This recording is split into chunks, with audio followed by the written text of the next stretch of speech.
Well, thank you very much. It's an honor to have President Zelensky of Ukraine, and we've been working very hard, very close. So we've actually known each other for a long time. We've been dealing with each other for a long time, and very well. We had a little negotiation spat, but that worked out great. I think for both countries, I think for the world, actually, beyond both countries. And we have something that is a very fair deal. And we look forward to getting in and digging and working and getting some of the rare earth.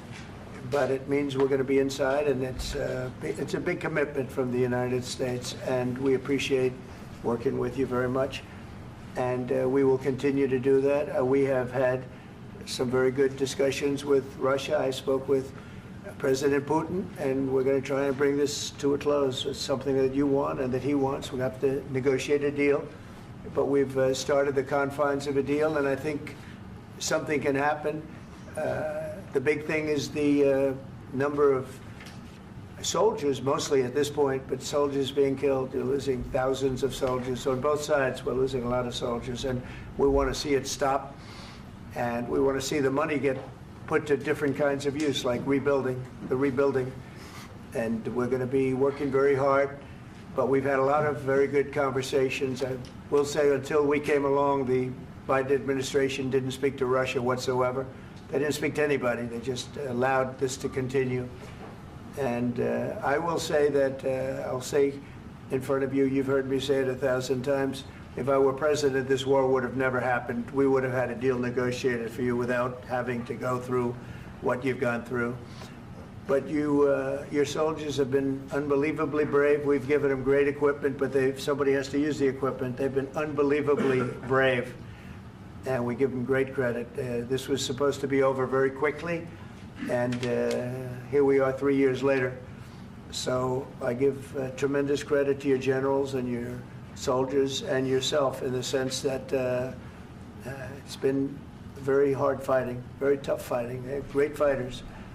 And you have to be very proud of them from that standpoint. But now we want to get it over with. It's enough, right? We want to get it over with. So it's an honor to have you here. Thank you very much for coming. We're going to sign the agreement at the conference in the East Room in a little while, right after lunch. And we'll be having lunch together. We're also discussing some other things. And we appreciate everybody being here. It's somewhat of an exciting moment, but the really exciting moment is when they stop the shooting and we end up with a deal. And I think we're fairly close to getting that, and an honor to have you. And please, I'd like to say something. No, thank you so much, Mr. President. Thank you for the invitation.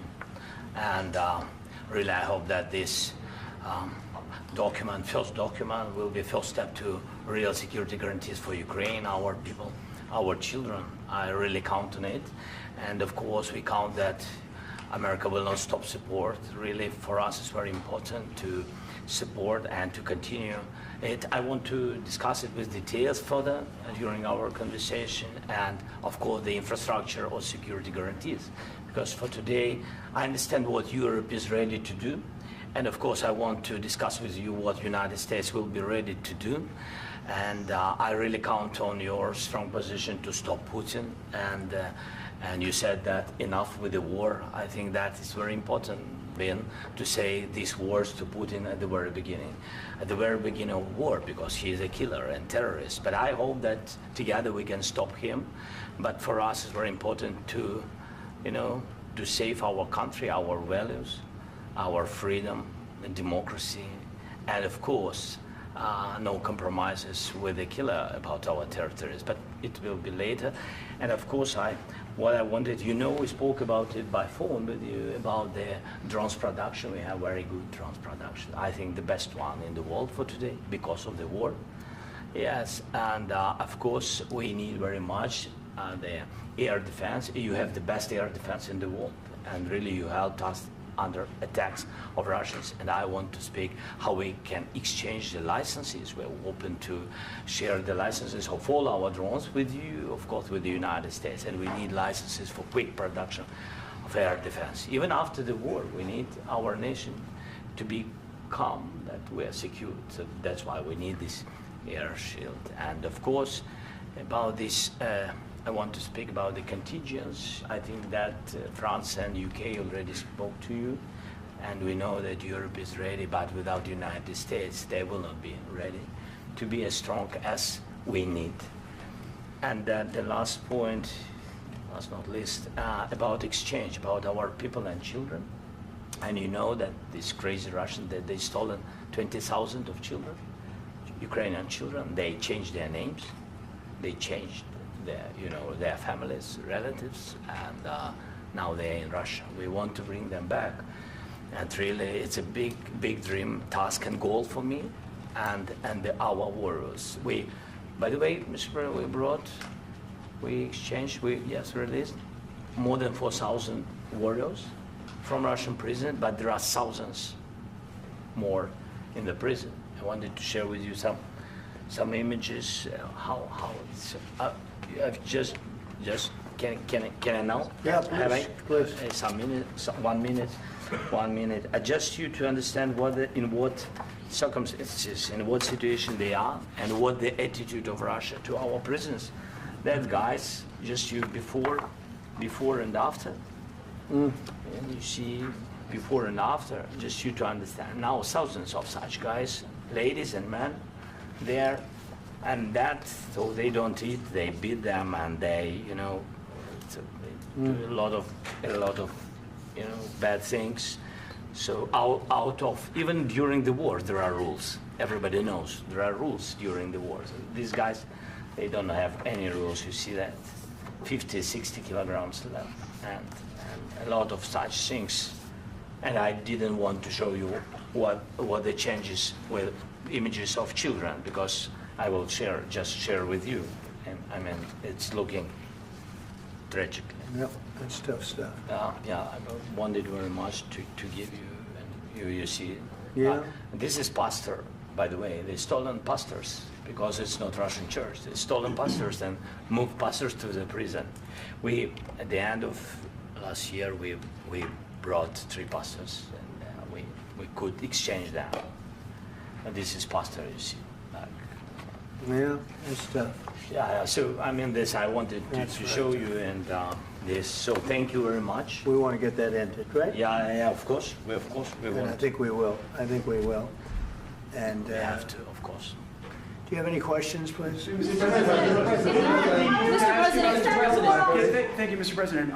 With how much money is the U.S. going to put into the fund that is being created today, and how does this provide long-term security for Ukraine?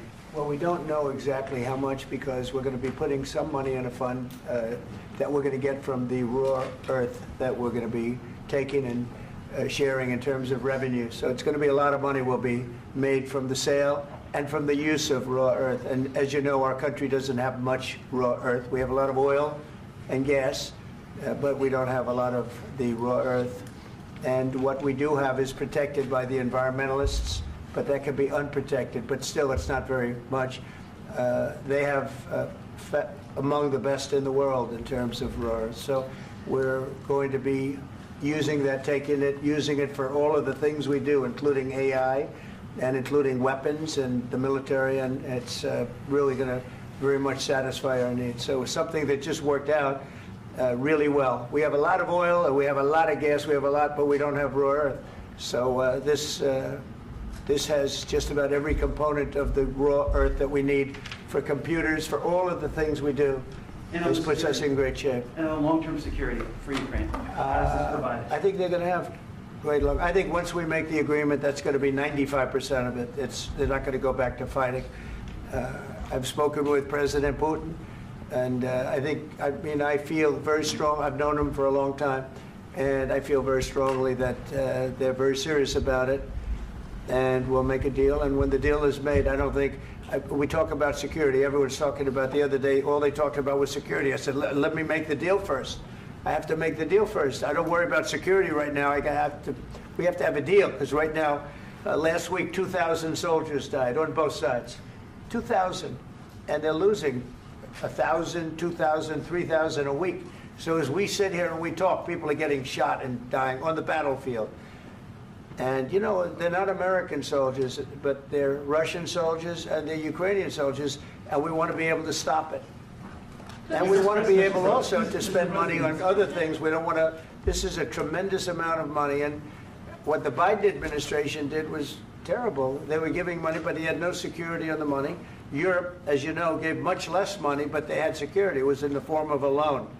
They get their money back, and we didn't. And now, at least we're protected because the American taxpayer has to be protected too. But this is an incredible agreement for Ukraine because we have a big investment in their country now, and what they have, very few people have. And we're able to really go forward with very, very high-tech things and many other things, including weaponry that we're going to use in many locations, but that we need for our country. Mr. President, This allows us to do that. will you continue I'm sorry.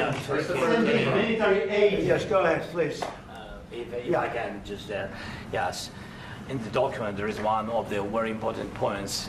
If we speak about business and investment, we never had LNG terminals in Ukraine. This document will open. I mean, the next document, but anyway, here we see in the framework, we see really goodwill for this. LNG terminals for us is very important, and I think for security of European continent. We have the biggest storage, gas storage. We have the biggest in Europe. Yes, yes, and we can use it for LNG, use it for LNG, and we will do it. And really, we can help Europe because Europe really helped.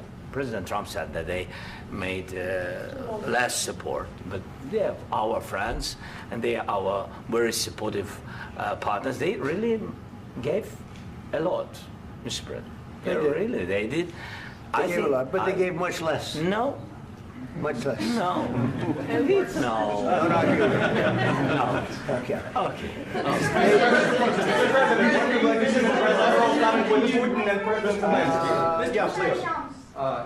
Mr. President Trump, you have repeatedly called the deal with Ukraine as a historical one. And as a President of the United States, you make historical decisions in other issues which affect America and other world. So what place in the world history do you want to take? And do you associate yourself with any famous historical figures? Yeah, I'd say George Washington, Abraham Lincoln. I would say I'm far superior to George Washington and Abraham Lincoln. Now, you know I'm only kidding, right? Because when I say that, the fake news is going to go wild. They're going to say he considers himself to be better than Washington. But you never know. You never know. I don't compare myself to anybody. I'm here to do a job. We've had a great 35 days or whatever it might be, a month, a little more than a month. We've accomplished tremendous amounts. Not only this would be a very great achievement if we could get the war stopped and get them back to normalization. I think that's going to happen. We've had very good talks on both sides, as you know. But I think we've done a very good job, just generally. If you look at all of the things we've done in 30 days, they're saying there's never been a opening for a president. The first month, there's never been a first month like we've had. And this is one of the very important things. This, to me, is one of the most important things because we have tremendous death taking place as we speak, and I don't want to have that. You know, think of the parents, whether they're in Russia or Ukraine, think of the parents of all these people being killed needlessly. They came to our territory. Should have never started. This would have, if I were president, this would have never started. Mr. President, will you continue sending military aid to Ukraine after the U.S. signs this agreement with Ukraine? Yeah, we're going to be continuing. President Zelensky, do you feel like the U.S. is on your side, that President Trump is on your side at this moment? Right. What do you think? He wants to know, do you think that, sort of a stupid question. I guess we wouldn't be here if I wasn't. I think that the United States on our side from the very beginning of occupation, and I think that President Trump on our side, and of course, I'm sure that the United States President will not stop support. This is crucial for us. It's important for us. Yes. And Putin, the president speaks about the people and the soldiers which are dying, but they came to our territory, they came to our land. They began this war, and they have to stop. And I think this is the question, with really the most important question. Can President Trump, I hope yes, with some other allies, to stop Putin, withdraw these enemies, our enemy, withdraw these troops from our land? And I think that you asked about the history, I think that if President, or when, he will stop Putin, if President Trump will bring peace to our country, I think he will be on this wall. We've had very, very good talks. What about military aid to Ukraine? President Zelensky just said that there will be no compromises with Vladimir Putin. I just wanted to ask both of you, firstly, are there compromises that you think that President Zelensky is going to have to make? And President Zelensky, is there anything that you might think you may be able to offer or bring to the table, for example, elections? Thank you. I think you're going to have to always make compromises. You can't do any deals without compromises. So certainly he's going to have to make some compromises, but hopefully they won't be as big as some people think you're going to have to make. That's all. That's all we can do. I'm here as an arbitrator, as a mediator to a certain extent between two parties that have been very hostile, to put it mildly. They've been very hostile. There's been a vicious war. There's been a vicious war. You know, it's a very level battlefield, and those bullets go out, and as I've said many times, we were talking about it with Pete, many times the only thing stopping those bullets is a human body. And in the case we're talking about, generally young human bodies are stopping a lot of bullets. It's dead level. That's why it's great farmland. It's great land. It's great farmland, but there's very little protection against the bullets that are being, and other things that are being shot. So all I can do is see if I can get everybody at the table and get an agreement. And I think we're going to end up with an agreement. Otherwise, I wouldn't probably be even here today. Mr. President, I've got two questions for you. You think ultimately your legacy will be the peacemaker and not the president that led this country into another war and ended foreign wars? And I've got a question. I hope it will. I mean, I hope I'm going to be remembered as a peacemaker. This would be a great thing if we could do this. I'm doing this to save lives more than anything else. Second is to save a lot of money, but I consider that to be far less important. So I hope I'm going to, thank you, Brian, for that question. It was a nice question. I hope I'll be known and recognized as a peacemaker. This would be a great thing to solve. This is a very dangerous situation. You know, this could lead to a third world war. This was headed in the wrong direction.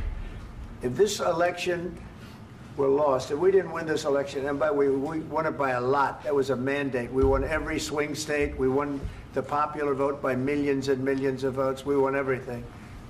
The districts, you look at the areas of red, take a look at a map. This was a big mandate, and this was one of the things. I said, we're going to get this thing settled.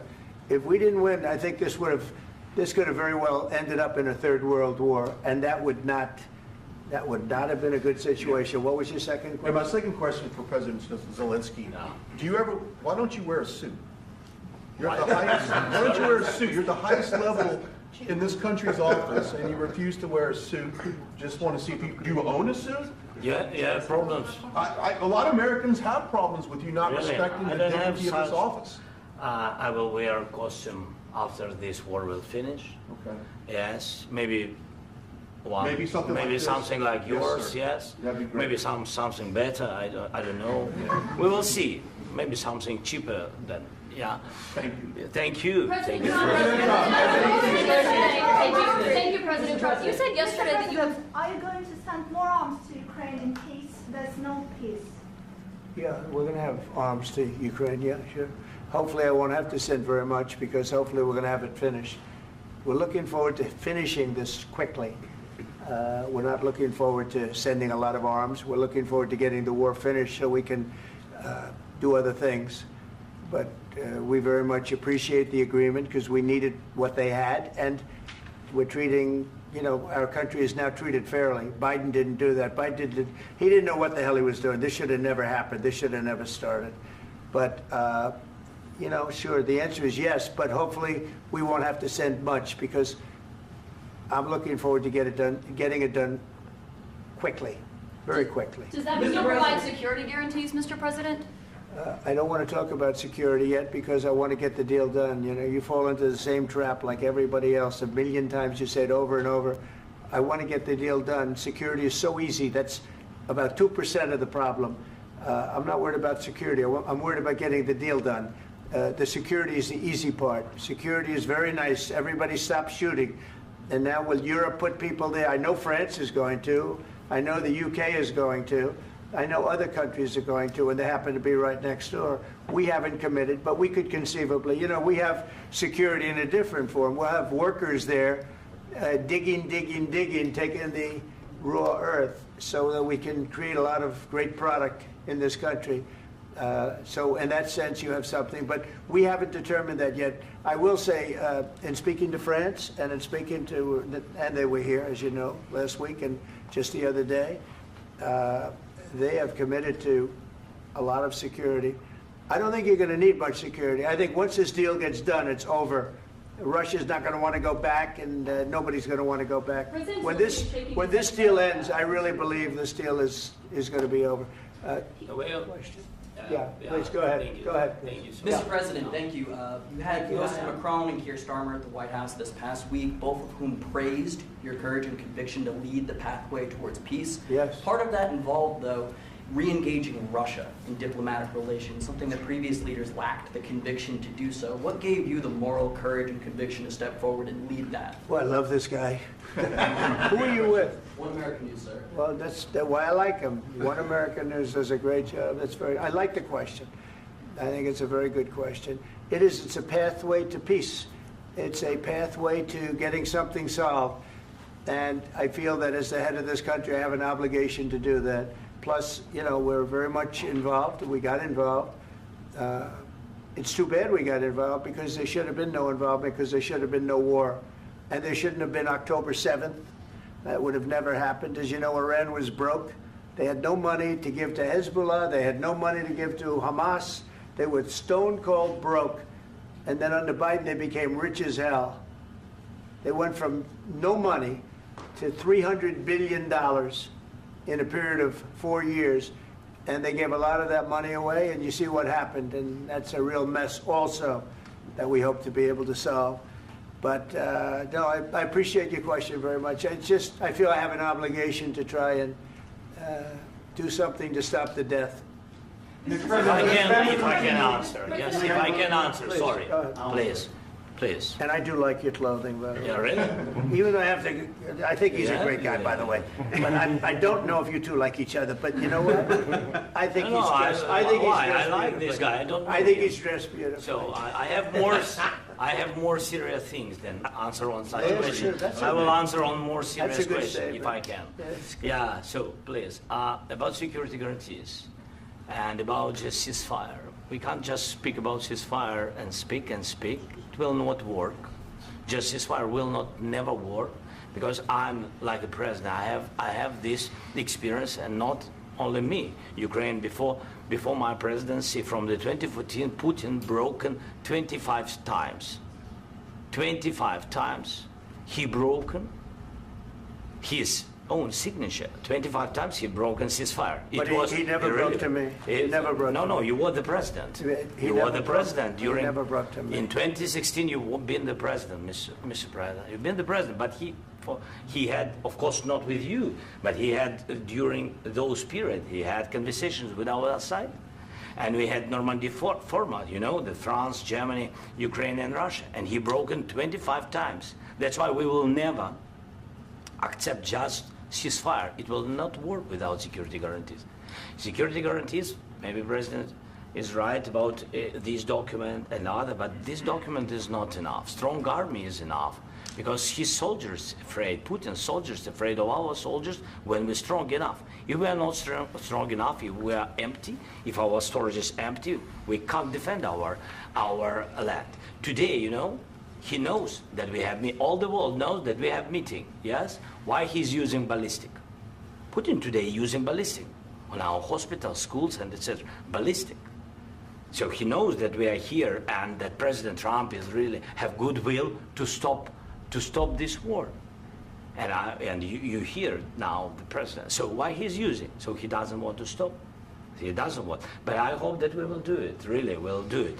Security. When we speak about security guarantees, when the Europeans are ready for contingents, they need USA backstop.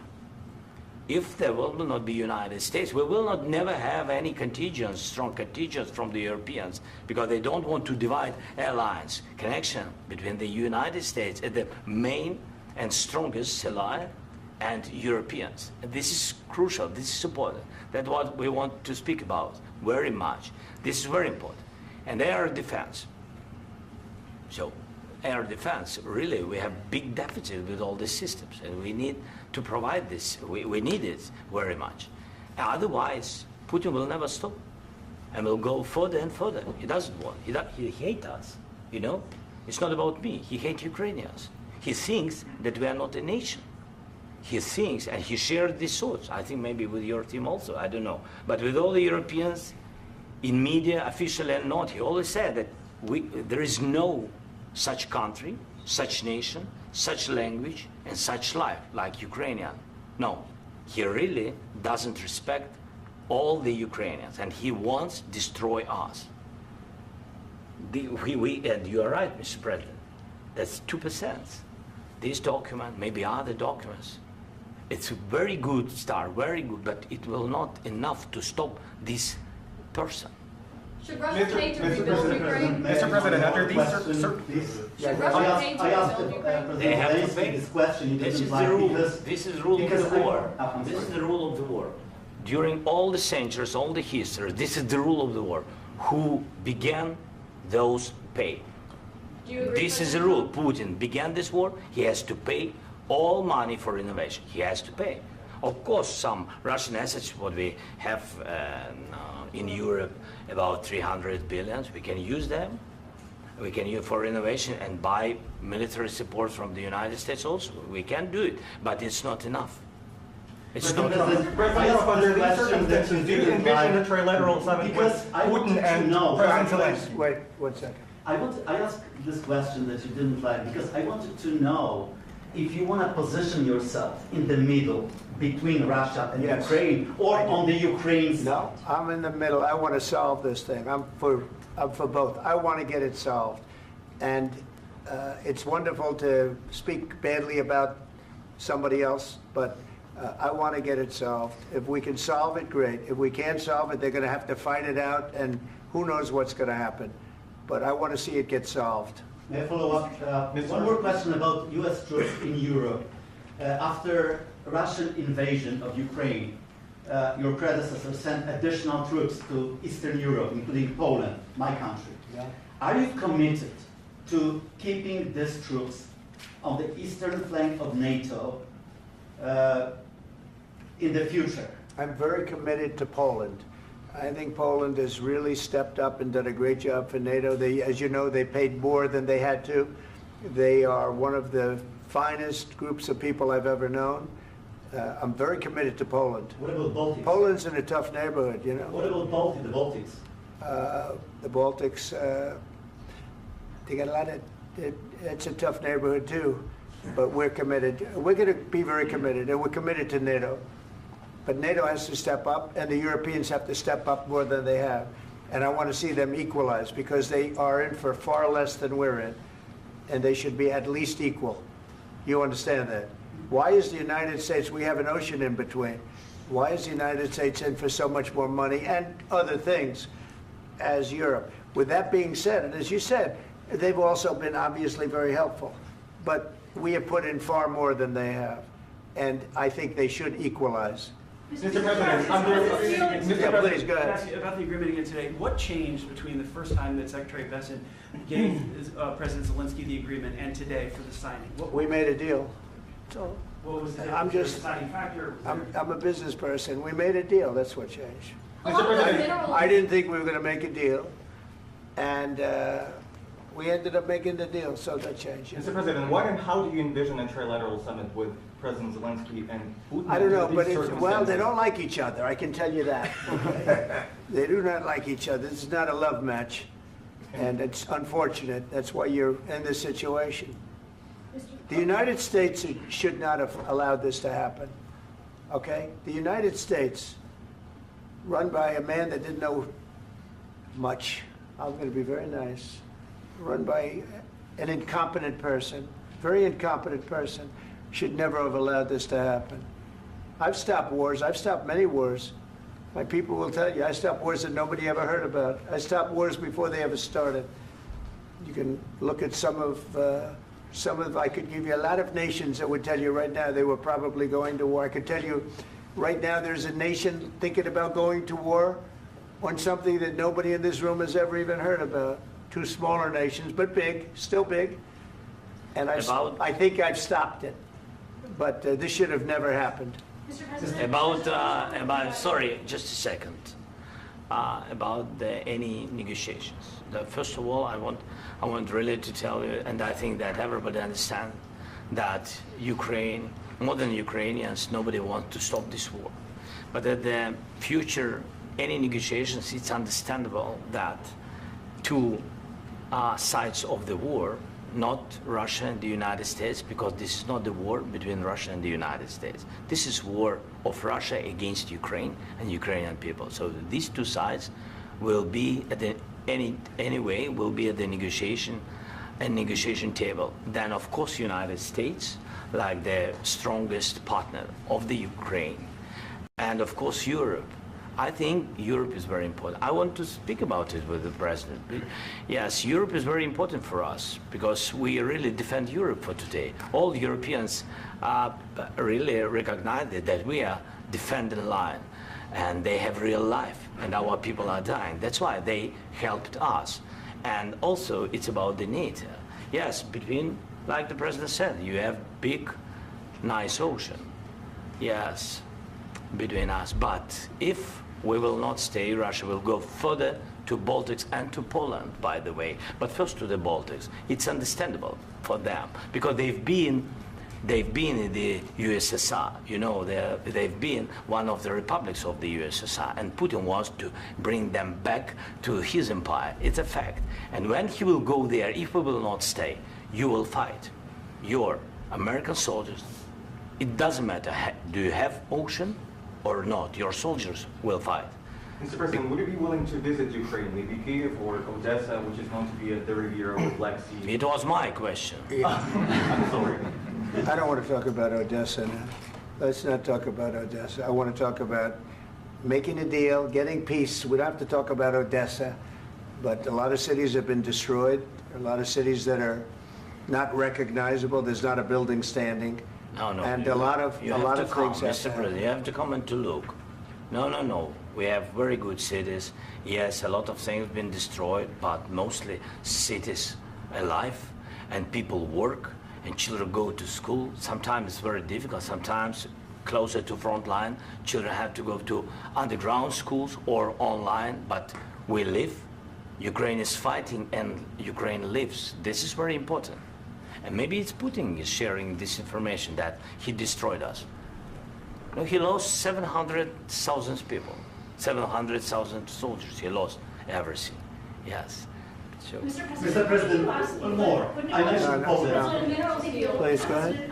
When did you last speak with President Putin, and what did he say that? A couple of days ago. And what did he tell you that gave you the assurance that he wanted peace? Well, that's what I do. My whole life is deals. I know pretty good. And I've known him for a long time. I've dealt with him for a long time. He had to suffer through the Russia hoax. You know, Russia was a hoax. It was all Biden. It was nothing to do with him. So he had to suffer through that, and he was able to do that. I think that he wants to make a deal, and he'd like to see it end. That's all I do. That's what I do. My whole life, that's what I do is make deals. And I'm in the middle of a mess because this is a real mess. It's a very dangerous one. If this doesn't get solved now, it's not going to get solved for a long time. So I hope we're going to get it solved. In the back, please. Thank you, Mr. President. Prime Minister Starmer claimed repeatedly that his government believes in free speech and was not engaged in censorship. But his country's government arrests people for memes and thought crimes, and even more worrisome is pressuring American companies to censor Americans on its behalf. How can he be a reliable, trustworthy partner when he says things that are demonstrably false on such an important topic? Well, we actually spoke to him about that yesterday, and we thought they took it very, very much too far. JD was very strong on it. So was I. So was Marco. And we've been speaking to him about it. Marco, would you like to say something about that? We have concerns, obviously, with the conduct of those, particularly as it impacts Americans. And there's real concern that American speech, which is online, could fall into the hands of British or any country's jurisdiction. And so this is a point the Vice President made at Munich, and I think it's a very compelling one, that what unites us with Europe, as much as anything else, is these shared values, and one of them being free speech. And so if Americans are threatened by it, we're going to need to take action in that regard. Mr. President. It's actually a very important question. We spoke about this in detail with the Prime Minister, the Foreign Secretary, and others at lunch yesterday. And I know that Secretary of Commerce Lutnick followed up in private meetings last night. This is really important. We believe Americans have the right to speak their mind, even if we in this room disagree with them. They have the right to speak their mind in the public square, which is often online these days. And we're going to defend that right as it pertains to American companies and American citizens vigorously if we have to. I do think that under the President's leadership, we're going to find common ground with our friends in the UK on this question, but it remains to be seen. The principle that will guide us is we believe in free speech in this country, and we'll fight for it for American citizens. Mr. President, on the deal, is there any other oil and gas component to the deal? Is it all critical? A little bit. We'll see. On LNG? But we're not really looking for that so much. We got a lot. We have more than anybody in the world, by far. So no, we're not talking about it too much, but a little bit. I think it affects also, but for the most part, no. And sir, is there any agreement from Ukraine to purchase U.S. LNG as part of the deal, or is that on the table at all? No, we don't need that. Some of those Mr. President, I minerals just are in wanted the to ask east, you Mr. about, President. you just mentioned that you'd spoken to Vladimir Putin a couple of days ago. Just to be clear, that's a new call, not the one that you... I've spoken to him on numerous occasions. Okay, and how was the latest call? What did you discuss? How did it go? Are you serious with that question? I am, I'd love to know. It went well. I think we're going to have a deal. On the minerals deal, Mr. President, some of those minerals are in the east of Ukraine, not far from the front lines and in areas that Russia has occupied. Will you direct President Putin to withdraw his forces from those areas if there's U.S. interest Well, there? we'll take a look at the time. We have a lot of area. It's a very big area we're talking about, so we'll take a look. I'll study that and I'll see. And who would protect those minerals if they are U.S. interests? Would that be Ukrainian They'll forces? be protected. The European agreement forces? will protect them. U.S. The forces? agreement, yeah, we're signing an agreement. You know? Right, but what if Russia tries to invade or there's Russian aggression in those spots? I just told you, I don't think that's going to happen. And if that were going to happen, I wouldn't make a deal. If I thought that was going to happen, I wouldn't make a deal. Some people may wonder You why. know, they ought to focus on CNN on survival, not asking me these ridiculous Why questions. the confidence that you won't Focus on surviving, because CNN's got such low ratings, I don't think they're going to survive. Let's go. Please, go. One more. Since I already mentioned Poland. Poland was under Russian control for decades after the Second World War. When I was a kid, I looked at the United States not only as a most powerful country, richest country in the world, the country that has great music, great movies, great muscle cars, but also as a force for good. And now I'm talking with my friends in Poland, and they are worried that you align yourself too much with Putin. What's your message for them? Well, if I didn't align myself with both of them, you'd never have a deal.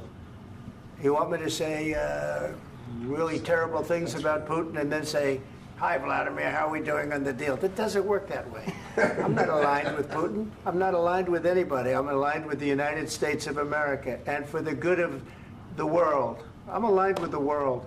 And I want to get this thing over with. You see the hatred he's got for Putin. It's very tough for me to make a deal with that kind of hate. He's got tremendous hatred. And I understand that, but I can tell you the other side isn't exactly in love with, him either. So it's not a question of alignment. I'm aligned with the world. I want to get the thing set. I'm aligned with Europe. I want to see if we can get this thing done. You want me to be tough? I could be tougher than any human being you've ever seen. I'd be so tough. But you're never going to get a deal that way, so that's the way it goes. All right, one more question. Hey, I want to respond to this. So look, for 4 years in the United States of America, we had a president who stood up at press conferences and talked tough about Vladimir Putin, and then Putin invaded Ukraine and destroyed a significant chunk of the country. The path to peace and the path to prosperity is maybe engaging in diplomacy. We tried the pathway of Joe Biden of thumping our chest and pretending that the President of the United States' words mattered more than the President of the United States' actions. What makes America a good country is America engaging in diplomacy. That's what President Trump is doing. Can I ask you? Sure. Yeah? Yeah. Okay. So he occupied it, our parts, big parts of Ukraine, part of East and Crimea. So he occupied it on 2014. So during a lot of years, so I'm not speaking about just Biden, but those time was Obama, then President Obama, then President Trump, then President Biden, now President Trump, and God bless, now President Trump will stop him. But during 2014, nobody stopped him. He just occupied and took. He killed people. You know what the contact line? 2015. 2014. 2014 and 2015. 2014. Yeah. So I was not here. Yeah, but that's exactly right. Yes, but during 2014 till 2022, yeah, the situation the same. The people have been dying on the contact line. Nobody stopped him. You know that we had conversations with him, a lot of conversations, my bilateral conversation, and we signed with him, me, like a new president. In 2019, I signed with him the deal. I signed with him, Macron and Merkel, we signed ceasefire. Ceasefire. All of them told me that he will never go. We signed with him with gas contract. Gas contract. Yes, but after that, he broken this ceasefire. He killed our people and he didn't exchange prisoners. We signed the exchange of prisoners, but he didn't do it. What kind of diplomacy, JD, you are speaking about? What do you mean? I'm talking about the kind of diplomacy that's going to end the destruction of your country. Yes, but if you Mr. President, with respect, I think it's disrespectful for you to come into the Oval Office and try to litigate this in front of the American media. Right now, you guys are going around and forcing conscripts to the front lines because you have manpower problems. You should be thanking the President for trying to bring an end to this conflict. Have you ever been to Ukraine that you say what problems we have? I have been to. Count once. I've actually watched and seen the stories, and I know what happens is you bring them on a propaganda tour, Mr. President.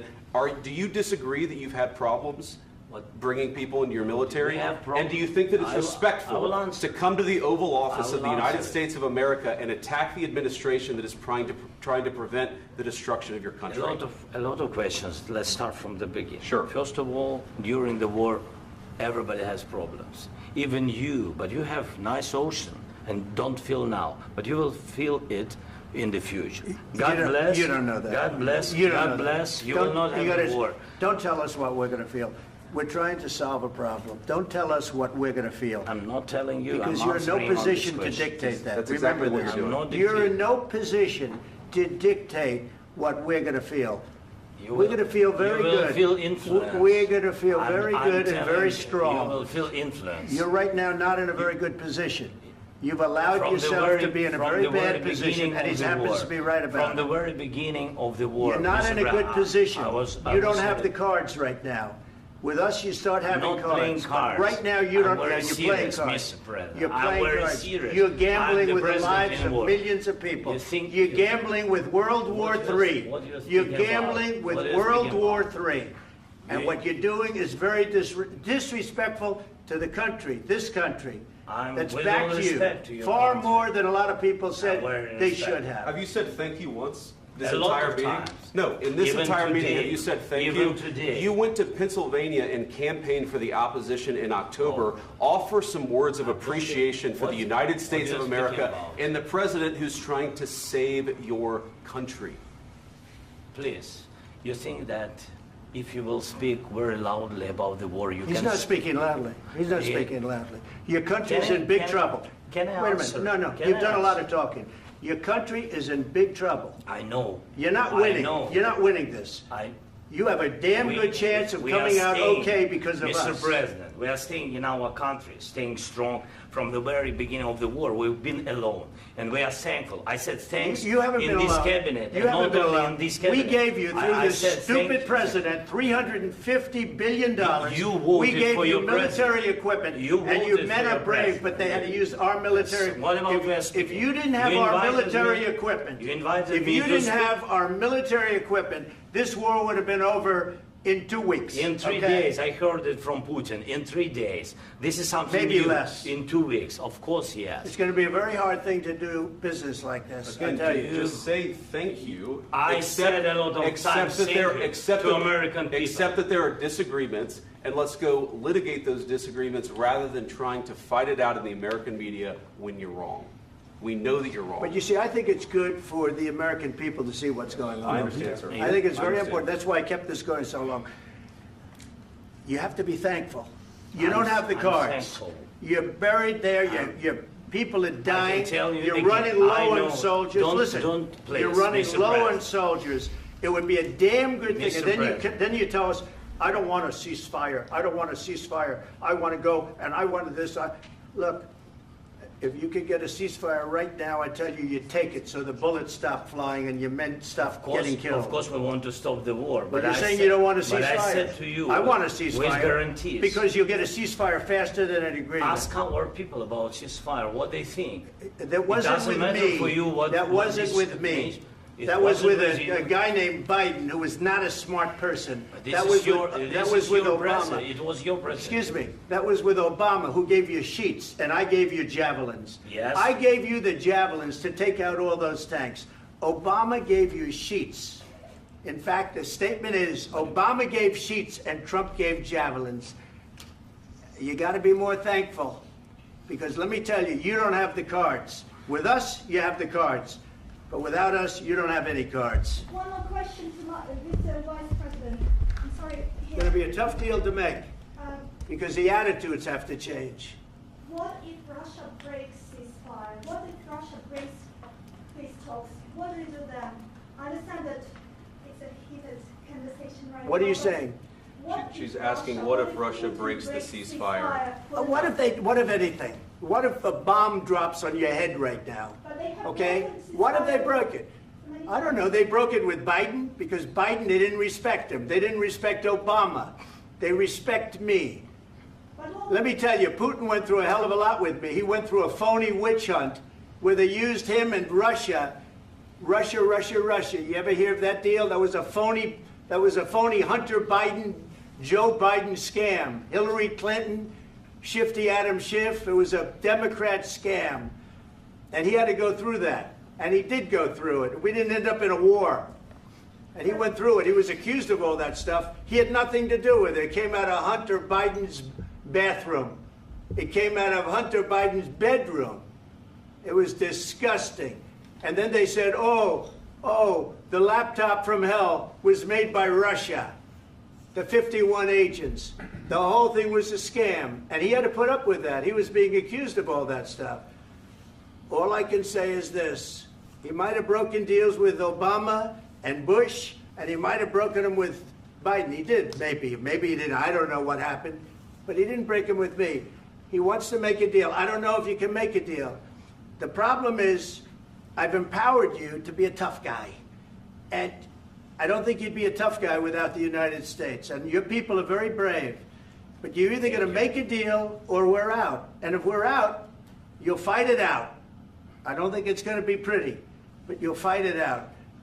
But you don't have the cards.